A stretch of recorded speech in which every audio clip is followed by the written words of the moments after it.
Saya akan mencoba memberikan umpan balik dari rumusan 5 nilai bela negara, yaitu mengenai setia kepada Pancasila sebagai ideologi negara. ASN dengan hashtagnya ASN Perakat dan Pemersatu Bangsa.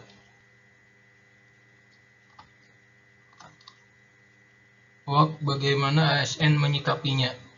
Hoax adalah berita bohong, informasi yang sesungguhnya tidak benar tetapi dibuat seolah-olah benar adanya. Hal ini tidak sama dengan rumor, ilmu semu, atau berita palsu. Tujuan dari berita bohong adalah membuat masyarakat merasa tidak aman, tidak nyaman, dan kebingungan. Menurut hasil survei yang dilakukan oleh Master.id, Masyarakat Telekomunikasi dengan APJII pada tahun 2017, ternyata penyebaran berita hoax yang paling sering diterima responden adalah berita yang memuat unsur sosial dan politik, yaitu sebesar 91,80%,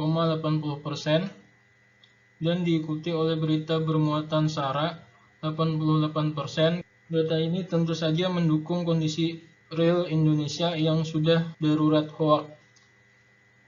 Peran PNS dalam meredakan berita hoax.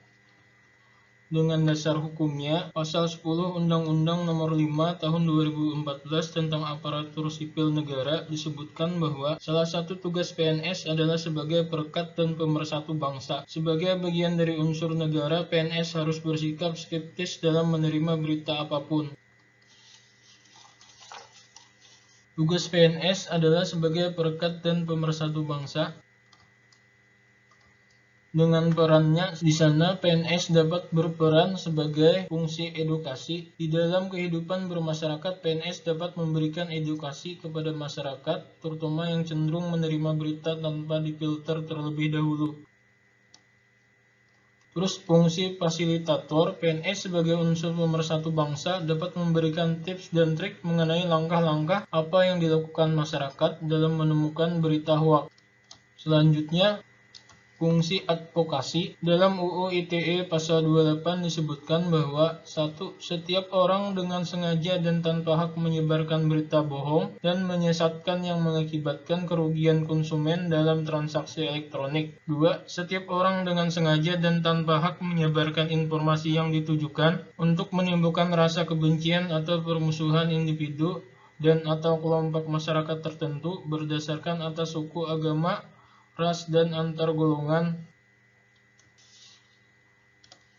Hoax dapat berdampak negatif dari segi sosial, politik, dan sara. Ini sudah menimbulkan perpecahan di antara kalangan masyarakat, sehingga menimbulkan hate speech.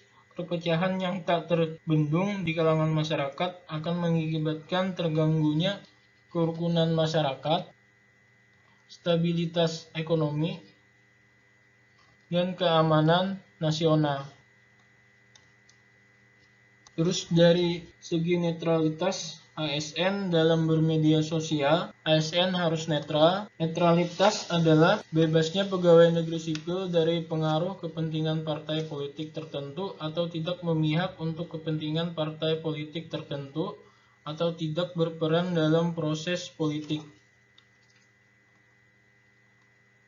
Data per 23 Juli 2019, terdapat 991 ASN pelanggar netralitas terancam sanksi disiplin dan kode etik. Data Kedeputin BKN Bidang Pengawasan dan Pengandalian menetapkan 991 ASN terlibat dalam pelanggaran netralitas. Data per Januari 2018 sampai dengan Juni 2019.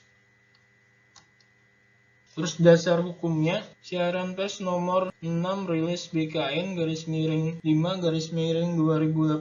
tentang 6 aktivitas ujaran kebencian berkategori pelanggaran disiplin ASN, yaitu menyampaikan pendapat baik lisan maupun tertulis lewat media sosial yang bermuatan ujaran kebencian terhadap Pancasila, UUD Republik Indonesia tahun 1945, Bhinneka Tunggal Ika, NKRI, dan pemerintah. 2. Menyampaikan pendapat baik lisan maupun tertulis lewat media sosial yang bermuatan ujaran kebencian terhadap salah satu suku, agama, ras, dan antar golongan. 3. Menyebarluaskan pendapat yang bermuatan ujaran kebencian pada poin 1 dan 2 melalui media sosial, share, broadcast, upload, retweet, repost Instagram, dan sejenisnya. Terus mengadakan kegiatan yang mengarah pada perbuatan menghina, menghasut, memprovokasi, dan membenci Pancasila, UUD 1945, Bhinneka Tunggal Ika, NKRI, dan pemerintah.